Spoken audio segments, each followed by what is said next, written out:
Comment ça va tout le monde? Maintenant vous commencez à connaître la chanson, vous savez pourquoi on est là, les recommandations.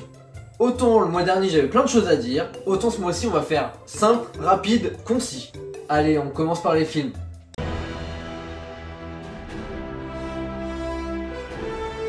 Je pense que j'ai commencé le mois par la meilleure des façons. J'ai commencé avec Les Gardiens de la Galaxie volume 3. Dernier film, Les Gardiens de la Galaxie. Je pense pas qu'ils en referont d'autres. En tout cas, c'est le dernier de la trilogie de James Gunn. Et j'ai adoré. Vraiment, c'était sûrement un des meilleurs films Marvel qu'ils aient fait dernièrement. Et même qu'ils aient fait tout court. C'est simple. L'émotion, l'action, l'humour. Les trois sont parfaitement dosés. On se retrouve avec un film complet qui nous raconte une histoire voilà, très prenante, très grave aussi, mine de rien. C'est la première fois vraiment que je trouve dans un Marvel on nous parle d'un sujet si grave et qui est vraiment un sujet principal, qui est la maltraitance des animaux. Toute l'histoire de Rocket est centrale au film, c'est pas juste un flashback ou un truc comme ça. Vraiment, j'ai trouvé ça pas loin.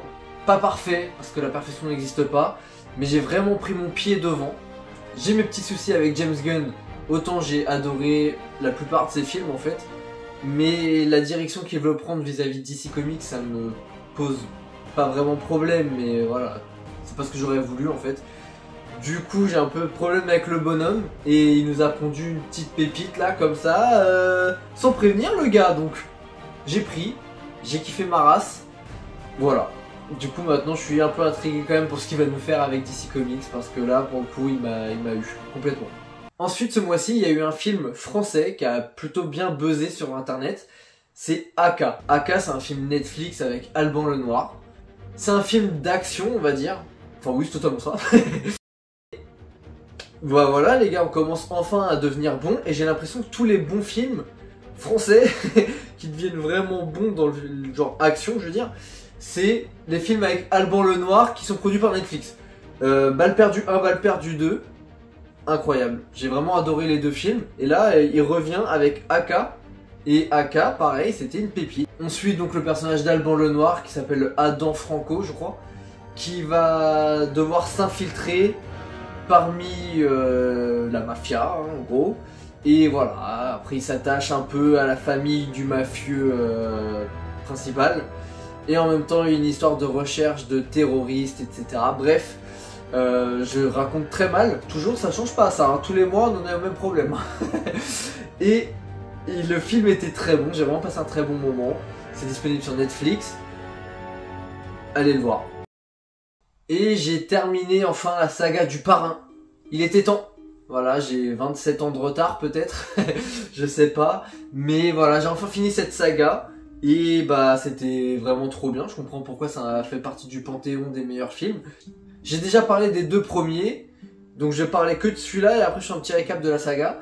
Mais donc le Parrain 3 ça arrive 15 ans après la fin du Parrain 2. On suit Michael Corleone qui commence à vouloir se retirer du milieu et en même temps retirer toute sa famille de tout ça pour leur assurer la sécurité de la légalité en fait. Parce que quand t'es mafieux, tu peux jamais dormir sur tes deux oreilles. Et voilà, j'ai trouvé le film très intéressant. Alors après, attention disclaimer, j'ai regardé la nouvelle version sortie en 2020 par Francis Ford Coppola. Il a remonté son propre film pour sortir un film apparemment différent. J'ai pas vu la version de 1990.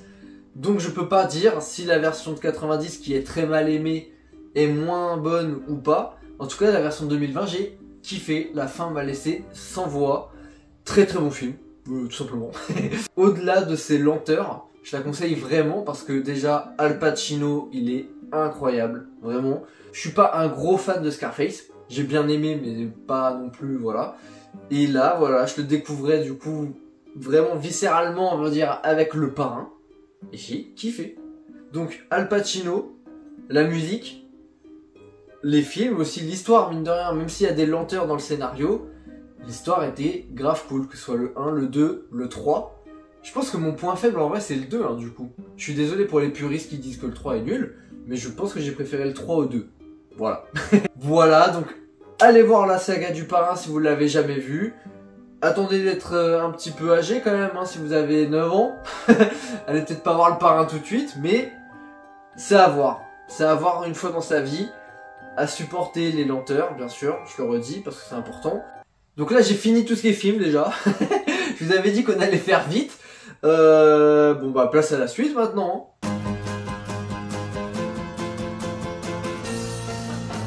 Niveau série, je vais en parler que d'une que je recommande, mais qu'à moitié. C'est bizarre, mais vous allez comprendre. C'est Peacemaker, aussi de James Gunn. Du coup, comme j'avais regardé Les Gardiens de la Galaxie, je me suis dit, faut que je me réconcilie un peu avec le monsieur. J'ai regardé Peacemaker, qui est la suite de son film The Suicide Squad. Pas facile, hein. On suit le personnage de John Smith, qui est incarné par John Cena, qui est Peacemaker, tout simplement. Un mec qui est prêt à tuer hommes, femmes, enfants pour apporter la paix. Alors, ouais, c'est très spécial. C'est très spécial, mais bah, c'est le perso. J'y peux rien. Bref, James Gunn a beaucoup aimé. Alors, je sais pas s'il a aimé le personnage en lui-même ou ce que John Cena lui a apporté dans The Suicide Squad, mais il a décidé d'en faire une série directement. Donc, j'ai regardé cette série. Et on retrouve vachement l'humour de James Gunn pipi caca qu'on avait dans The Suicide Squad. Et voilà, c'était bien, c'était sympa, j'ai beaucoup aimé, mine de rien, regarder ces 8 épisodes. Autant l'humour, faut s'y faire, autant il y a des passages très personnels, on va dire. Voilà, il y a des moments, les personnages, ils arrêtent d'être des gamins, ils se comportent vraiment comme des personnes entières, avec un cœur, avec des émotions. Et là, pour le coup, j'ai vraiment aimé. C'était très bien retranscrit. John Cena a probablement livré sa meilleure performance d'acteur dans cette série, tout simplement. Je l'avais déjà trouvé très bon dans le film, mais là, vraiment dans cette série, j'aurais voulu avoir plus de moments qu'à lui en fait. À lui tout seul, il incarne un truc de fou, je trouve. Et je pense qu'au cinéma, autant je suis pas fan vraiment bah, voilà, de la nouvelle mode des catcheurs qui deviennent acteurs, autant Batista et John Cena arrivent à nous livrer des performances plutôt ouf, ou très intéressantes du moins, chose que The Rock a laissé au détriment de l'humour. Après ça le regarde, il a la carrière qu'on lui connaît quand même malgré tout, donc voilà. C'est tout ce que j'avais à dire sur Peacemaker. Ceux qui sont fans de l'univers DC et de l'humour un peu James Gunn, foncez. Si vous n'êtes pas du tout dans tout ça, bon bah n'y allez pas, ne vous forcez pas, ça sert à rien. Allez, place aux jeux vidéo.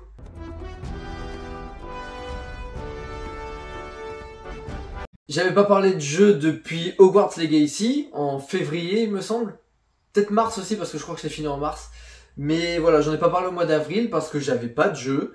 Donc là, je me suis rattrapé. Il est sorti fin avril justement. Star Wars Jedi Survivor, suite de Jedi Fallen Order. Bah voilà, c'est toujours aussi bien. J'ai peut-être trouvé un peu moins bien que Jedi Fallen Order sur les 2 premiers tiers. C'est dur, hein, mais c'est la vérité. Mais le dernier tiers, c'est incroyable. Franchement, c'était complètement fou. Pour ce qui est du scénario, je vais même pas en parler en fait, ça sert à rien parce que je trouve que les jeux, ils sont très bons déjà parce qu'ils se passent dans l'univers Star Wars. Le scénario en lui-même, le pitch de base, je le trouve pas spécialement intéressant. Alors dit comme ça vend pas du rêve. Mais il y a des petits retournements de situation qui font que d'un coup, paf, t'es pris dans le truc. Donc pour que je vous le vende, il faudrait que je vous parle des retournements de situation. Et là, j'ai pas envie de faire ça en fait.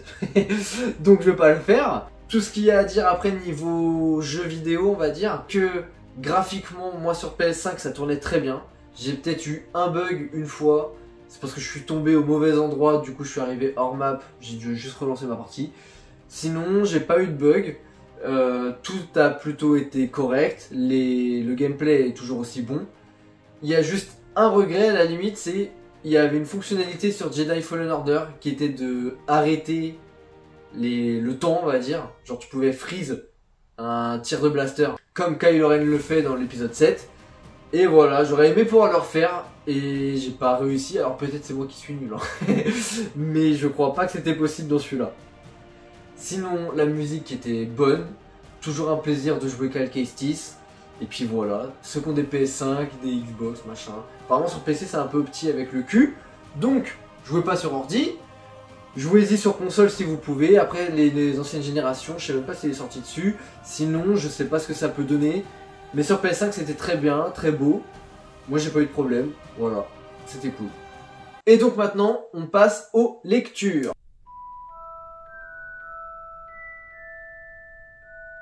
Bon alors, je dis aux lectures, mais en fait, ça va être une lecture. Nevernight tome 3, ça y est, j'ai enfin fini la saga. Le tome 3, donc c'est 900 pages. C'était bien, mais il fallait le diviser en deux. Je suis pas fan des histoires qu'on coupe en deux, mais là pour le coup il aurait dû, l'auteur. Il aurait dû, pourquoi? Parce que dans ces 900 pages il se passe énormément de choses. Mais énorme, hein, franchement. Et voilà, en fait, il se passe des trucs importants au milieu du livre. Et du coup, une fois que tu arrives à la fin, vu que tu as doublé ton nombre de pages, et bah t'as un peu oublié ce qui s'est passé au milieu début.